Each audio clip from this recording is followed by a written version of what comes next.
Brian Bowersock, the Auto Man here. Today we're talking about that airbag light, SRS, passive restraint light. As you know, previously in the years, there was airbags were in the news a lot, and there's been a ton of recalls. If your vehicle does have one of those recalls, I strongly recommend, if you haven't got it done yet, that you get the vehicle in to have the repair done, as there are some concerns with certain airbags on certain models.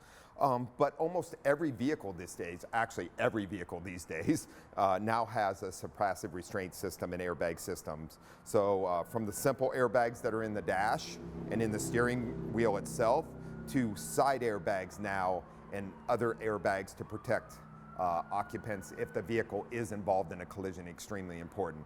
If that SRS or airbag light is on your dash, the airbags will not deploy no matter what. So if you are having an issue with that, it's good to get the vehicle in, get it diagnosed properly.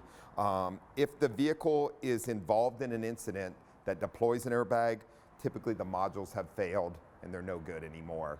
The vehicle needs to be diagnosed properly, proper modules, airbags replaced, and from there, making sure that the passive restraint system's working properly. I'm Brian Bowersock with the West Automotive Group. Join the Auto Man next Friday during News 8 at 7 a.m. and 7 p.m. on the CW. Plus, listen to Auto Talk Radio Saturday mornings at 7 on the AM 760 KFMB.